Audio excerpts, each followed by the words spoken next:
Hello बच्चों। तो आज हम लोग सॉल्यूशन चैप्टर का वीडियो लेक्चर नंबर 10 स्टार्ट करते हैं, जिसमें कोलिगेटिव प्रॉपर्टी का फोर्थ प्रॉपर्टी डिस्कस करेंगे, that is osmotic pressure. Last कुछ वीडियोस में हम लोगों ने कोलिगेटिव प्रॉपर्टी के 3 प्रॉपर्टी डिस्कस हो चुके हैं। वो 3 प्रॉपर्टी क्या थी? Relative lowering in vapour pressure, elevation in boiling point, depression in freezing point. और आज जो टॉपिक करेंगे, आज की टॉपिक लिखिए, आज करेंगे हम लोग ऑस्मोटिक प्रेशर। आज हम लोग करेंगे osmotic pressure. This is a colligative property. Osmotic pressure ये क्या है? एक कोलिगेटिव प्रॉपर्टी है। ऑस्मोटिक प्रेशर क्यों पढ़ रहे हैं? क्योंकि हम लोग सॉल्यूशंस चैप्टर पढ़ रहे हैं। सॉल्यूशंस चैप्टर में क्या बोल रहा है कि कोलिगेटिव प्रॉपर्टी के बारे में समझा रहा है। और कोलिगेटिव प्रॉपर्टी क्या होती है? Colligative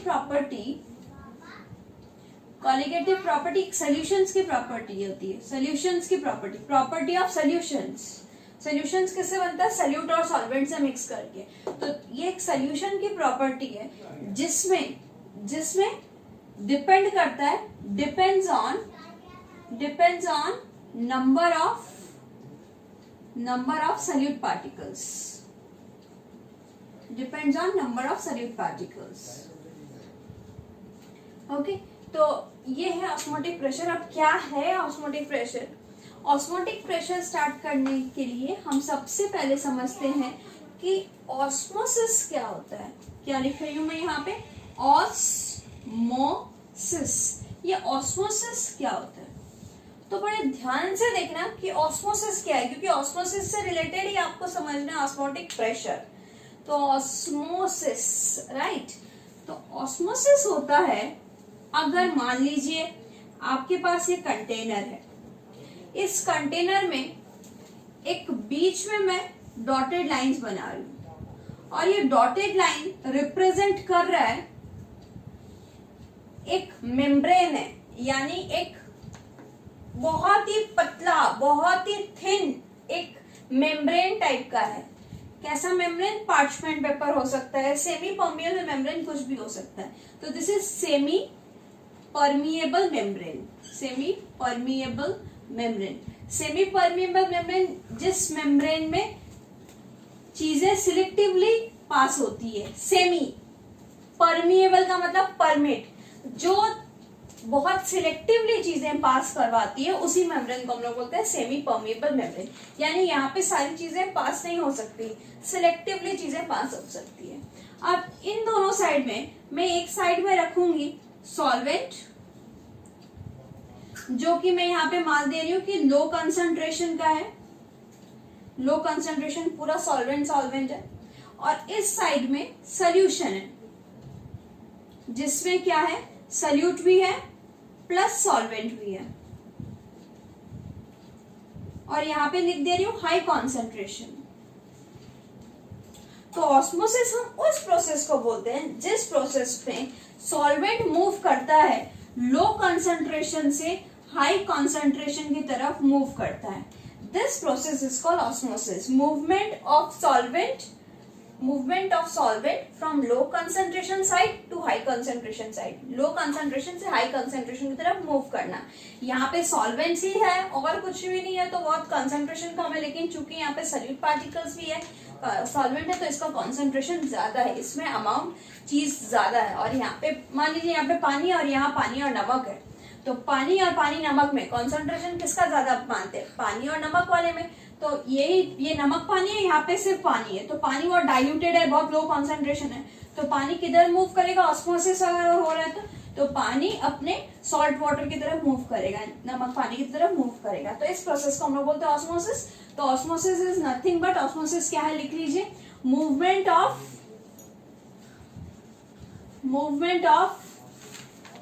solvent particles from low concentration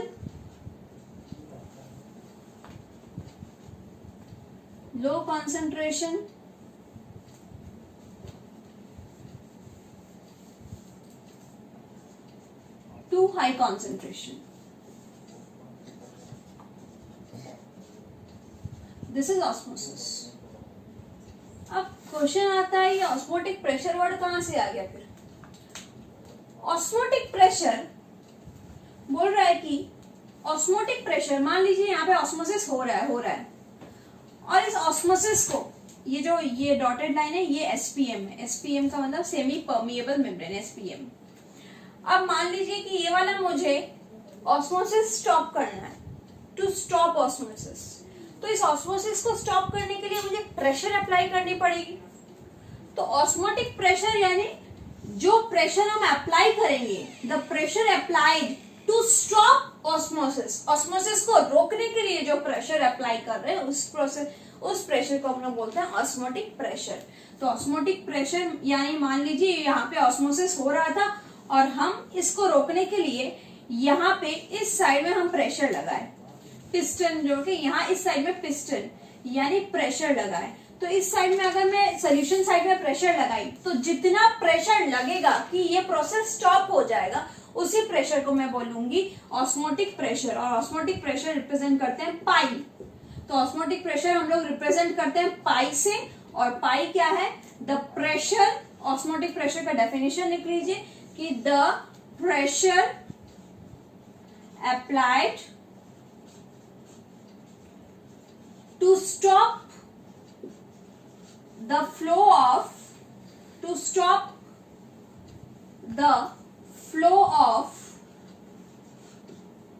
solvent from low concentration to high concentration। Bracket में लिख लीजिए ऑस्मोसिस। इसको हम डायरेक्ट भी लिख सकते हैं, to stop osmosis, the pressure applied to stop the flow of osmosis and it is represented by pi. Pi से रिप्रेजेंट करें तो ऑस्मोटिक प्रेशर आपको समझ में आया क्या है? अब ये ऑस्मोटिक प्रेशर किस पर डिपेंड करेगा कि कितना प्रेशर लगेगा या कितना प्रेशर नहीं लगेगा।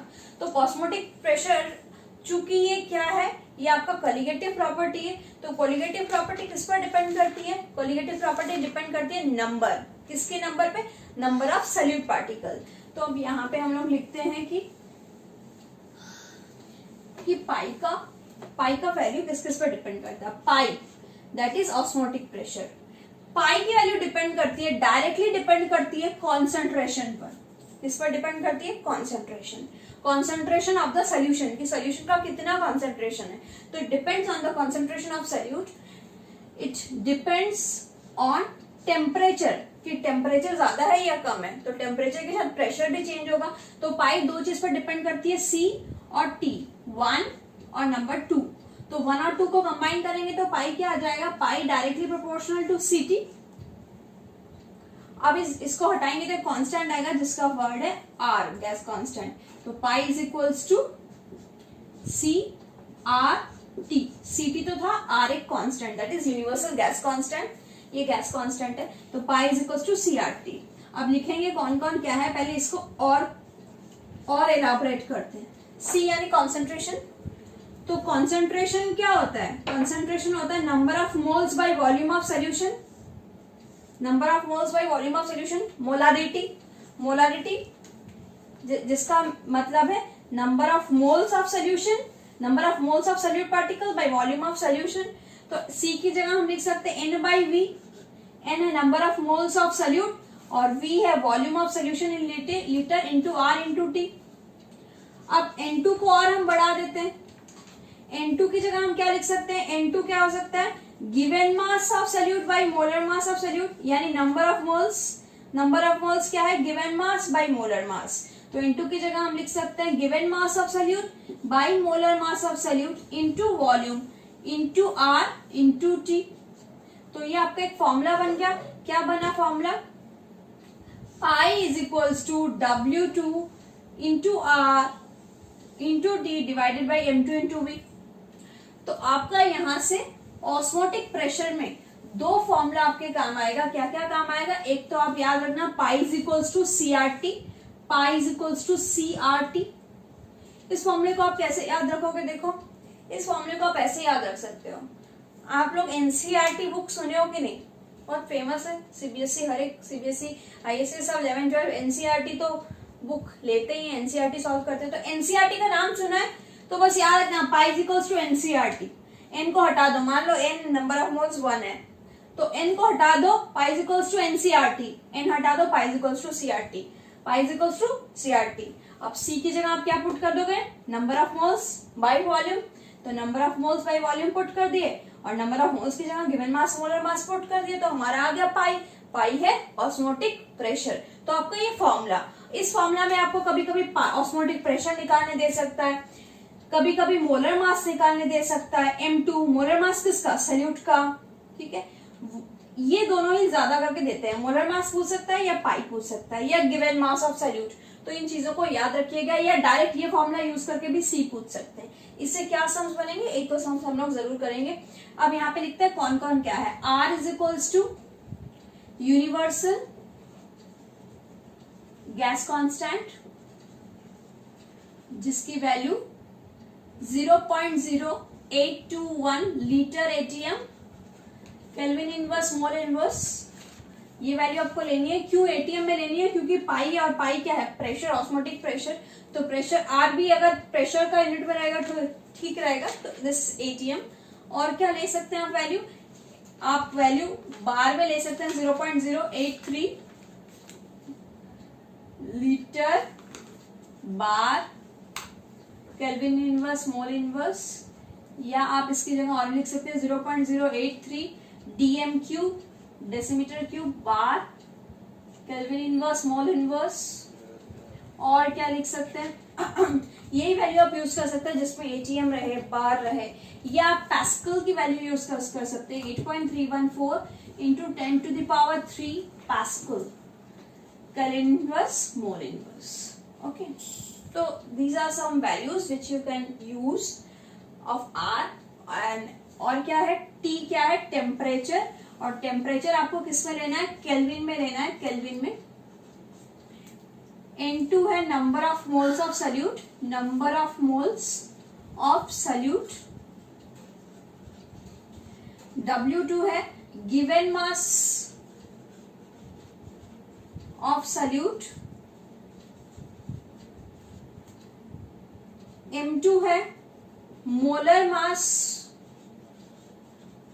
ऑफ सल्यूट, ठीक है। तो W2 हो गया, M2 हो गया, V है वॉल्यूम ऑफ सॉल्यूशन, V है आपका वॉल्यूम ऑफ सॉल्यूशन, सॉल्यूशन का वॉल्यूम किस में लेना है, वॉल्यूम ब्रैकेट में लिख दीजिए लीटर, लीटर में लेना है। R गैस कांस्टेंट, टेम्परेचर, पाई क्या है, पाई है ऑस्मोटिक प्रेशर, पाई है ऑस्मोटिक प्रेशर। तो clear this formula and everything. अब इससे रिलेटेड आपको सम्स तो बनाने ही पड़ेंगे, और सम्स बनाने के पहले इस ऑस्मोटिक प्रेशर से कुछ जानकारी और, ठीक है, और क्या हो सकता है ऑस्मोटिक प्रेशर में, आप ये बढ़िया से लिख लीजिए। अगर आपने नहीं लिखा तो स्क्रीनशॉट कर लीजिए इसका, या पॉज करके लिख लीजिए। अब हम लोग चलते हैं कि और इस टॉपिक में क्या पढ़ना है। इस टॉपिक में आपको एक चीज और पढ़नी है कि ऑस्मोटिक प्रेशर के टाइप्स क्या हो सकते हैं। ऑस्मोटिक प्रेशर,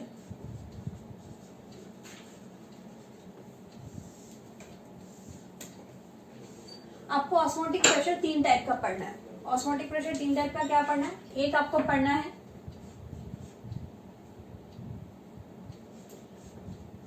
हाइपोटोनिक, एक पढ़ना है आपको आइसोटोनिक, और एक पढ़ना है हाइपरटोनिक। क्या क्या सोल्यूशन है आपके पास, hypotonic solution, isotonic solution, hypertonic solution, यानी हाइपोटोनिक ऑस्मोटिक प्रेशर, आइसोटोनिक और हाइपरटोनिक, इसमें तीनों में पढ़ना है। देखिए ये बहुत जानना आसान रहेगा। आइसो का मतलब होता है सेम, ठीक है, आइसोथर्म यानी सेम टेम्परेचर, आइसोथर्मल पढ़ा है थर्मोडायनेमिक्स में, same temperature, iso that, iso this, iso कुछ भी वर्ड आता है तो आप isobaric same pressure, isochoric same volume, तो आइसोटोनिक यानी सेम ऑस्मोटिक प्रेशर, यानी 2 सोल्यूशन है, 2 सोल्यूशन के भीतर अगर दोनों का कॉन्सेंट्रेशन सेम रहेगा, दोनों का ऑस्मोटिक प्रेशर सेम रहेगा, तो उसको हम बोलेंगे आइसोटोनिक सोल्यूशन। इसका जो कंसंट्रेशन है इसका भी वही कंसंट्रेशन है, और दोनों का टेम्परेचर भी सेम है, यानी इसका अगर पाई1 ऑस्मोटिक प्रेशर है और इसका पाई2 है, 2 सोल्यूशन है, तो इसको हम लोग बोलेंगे पाई1 इज इक्वल्स टू पाई2। तो यहाँ पे क्या है, सेम ऑस्मोटिक प्रेशर, यहाँ पे लिख लीजिए solutions having same osmotic pressure in two solutions.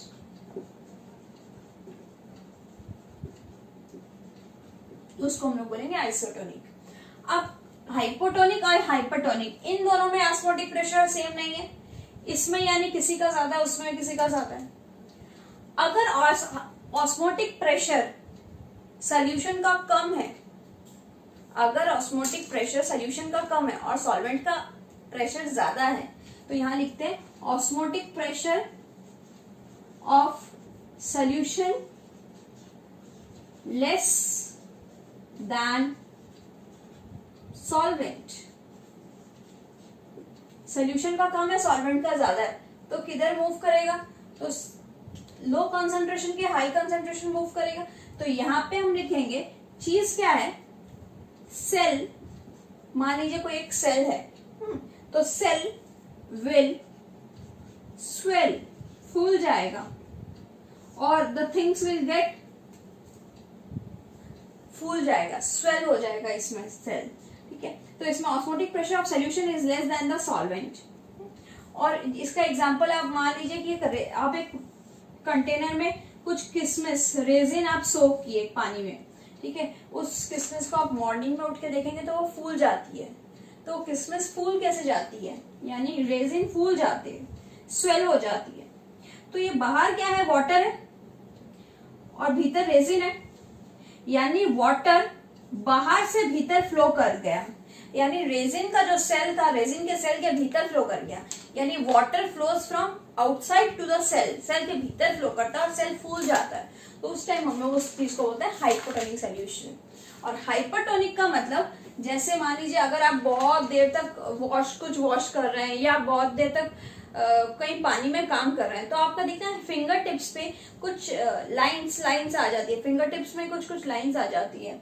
तो वो लाइंस क्यों आती है, यानी आपके फिंगर टिप्स में से वाटर बाहर की तरफ फ्लो कर गया, भीतर से बाहर फ्लो कर गया, यानी आपके बाहर का जो, सोचिए यहाँ पे एक बकेट है, उसमें आपने कुछ कपड़े डाल के कुछ डिटर्जेंट डाला है, या साबुन से ही बार बार यूज कर रहे हैं, तो साबुन का जो सॉल्यूशन है उसका कॉन्सेंट्रेशन ज्यादा है, और आपका जो ये हैंड है, इसमें ये जो हैंड का जो फिंगर टिप है उसका आपका भीतर का कॉन्सेंट्रेशन कम है, तो आपके हैंड से वाटर बाहर फ्लो कर गया, ज्यादा कॉन्सेंट्रेशन, तो उस टाइम पर हम बोलेंगे हाइपरटोनिक। हाइपरटोनिक क्या है, ऑस्मोटिक प्रेशर, ठीक है, ऑस्मोटिक प्रेशर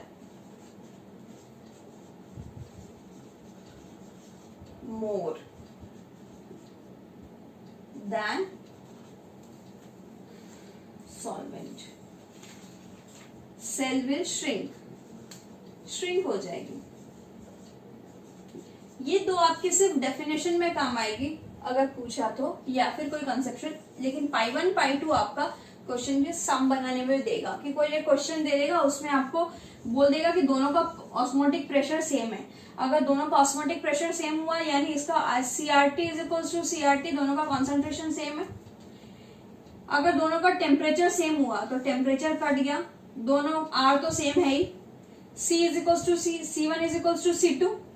C1 क्या है, N1 by V is equals to N2 by V, यानी इसका नंबर ऑफ मोल्स उसका V भी सेम, और नंबर ऑफ मोल्स में क्या आता है, given mass molar mass is equals to given mass molar mass. इनमें सोच लीजिए 3 चीज दिया हो रहेगा, एक चीज निकालने पूछेगा, तो इसके थ्रू हम मूव कर सकते हैं। तो आइसोटोनिक आपके काम भी आएगा फॉर योर न्यूमेरिकल प्रॉब्लम। अब नेक्स्ट हम लोग मूव करते हैं कि इसमें एक और टॉपिक, उसके बाद सम्स बनाएंगे।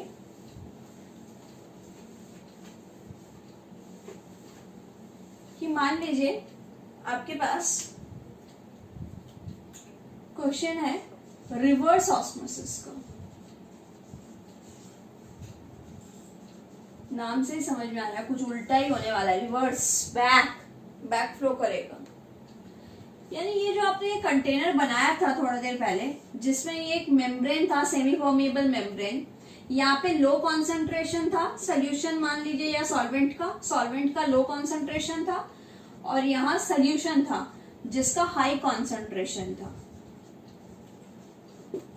कहां से कहां जाए? ऑस्मोसिस क्या होता है? ऑस्मोसिस होता है कि आपका सॉल्वेंट से सोल्यूशन की तरफ मूव करता है, पार्टिकल्स इधर से उधर मूव करते हैं। और हम लोग यहाँ पे कुछ प्रेशर लगाए थे पाई था आपका ऑस्मोटिक प्रेशर, और इस पाई लगाने के कारण ये प्रोसेस स्टॉप हो गया था। जितना प्रेशर लगाएंगे ताकि ये चीज स्टॉप हो जाए, उसको हम लोग बोलते हैं ऑस्मोटिक प्रेशर।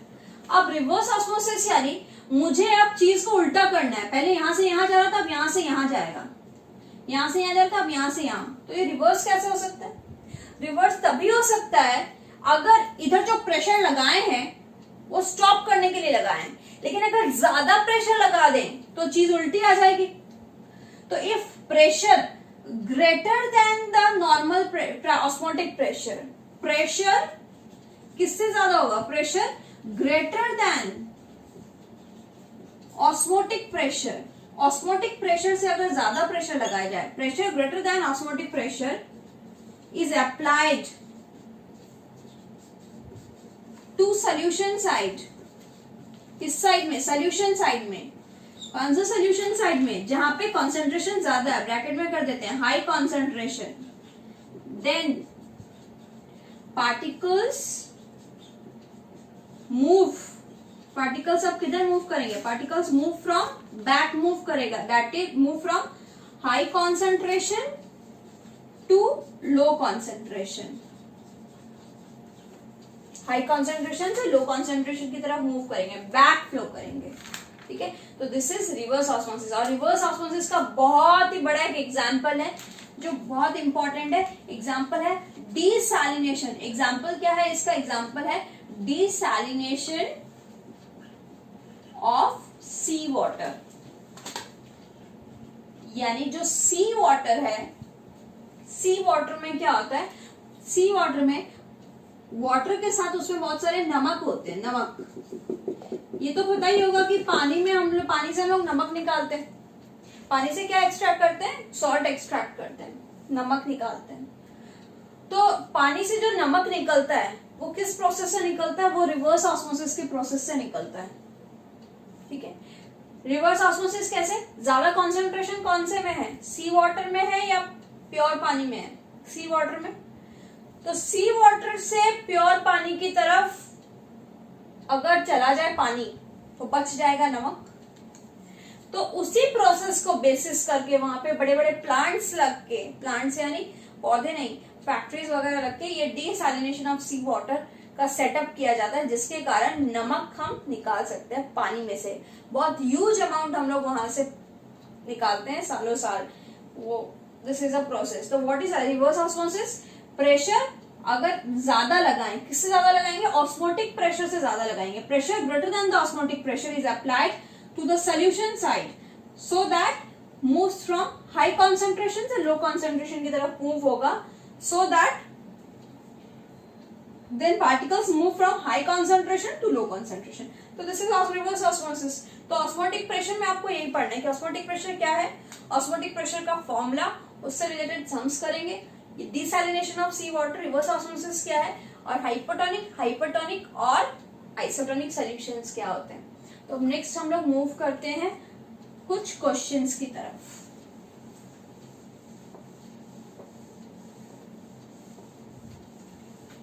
क्वेश्चंस लिखते हैं हम लोग, कॉपी पेन में लिख लीजिए क्वेश्चन नंबर 1। तो let's start with first question.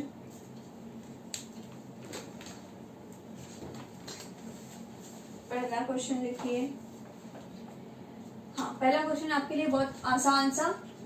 What will be the concentration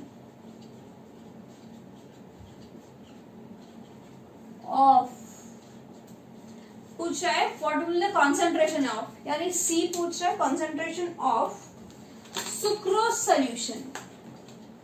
sucrose यानी C12H22O11। सुक्रोज सॉल्यूशन का कॉन्सेंट्रेशन पूछ रहा है विच develops osmotic pressure, which develops osmotic pressure of 2 atm at 27 degree Celsius. तो ये आपको सम बनाना है। तो देखिए आइए ये सम करते हैं हम लोग, कैसे होगा। बहुत सबसे इजीएस्ट सम ये है, जिसमें देखिए क्या करना है। Find the concentration of sucrose solution which develops osmotic pressure of 2 atm at 27 degree centigrade. तो pi is equals to osmotic pressure, pi is equals to NCERT सिखाया था, तो एन को हटा दीजिए, सीआरटी। यहाँ पे कॉन्सेंट्रेशन पूछा है, डायरेक्ट पाई दे दिया। ऑस्मोटिक प्रेशर कितना है 2 atm, तो पाई की जगह हम 2 लिख लेते हैं। सी पूछा है, आर की वैल्यू यहाँ पे एटीएम दिया, तो आर की वैल्यू एटीएम वाला ही पुट करेंगे, दैट इज 0.0821, ठीक है, litre ATM kelvin inverse mole inverse into temperature. Temperature कितना दिया 27 डिग्री सेंटीग्रेड, तो 27 को आप केल्विन में कर दीजिए, यानी प्लस 273 कर दीजिए, तो आपका आ जाएगा 27 ऐड कर दीजिए, तो आपका आ जाएगा 300 केल्विन। बस फिर आ जाएगा आपका सम। सी निकालने के लिए क्या होगा, 2 डिवाइड्स 0.0821 इंटू 300, केल्विन से केल्विन कटा,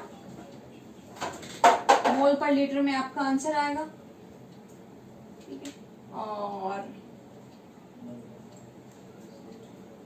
सी पूछा है ना, हाँ, तो ये आपका आ जाएगा सी।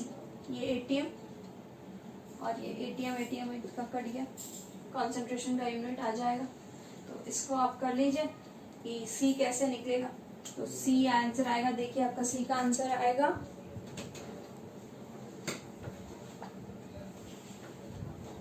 0.08। सी का निकाल के देखिए 0.081 molar solution, that is mole पर लीटर। तो this is your answer, this is your first question, very easy वाला क्वेश्चन जिसमें आपको सी पूछा था, ओके। और ये आपका सी का आंसर आएगा, चेक कर लीजिए एक बार, यही आंसर आ रहा है क्या। Next move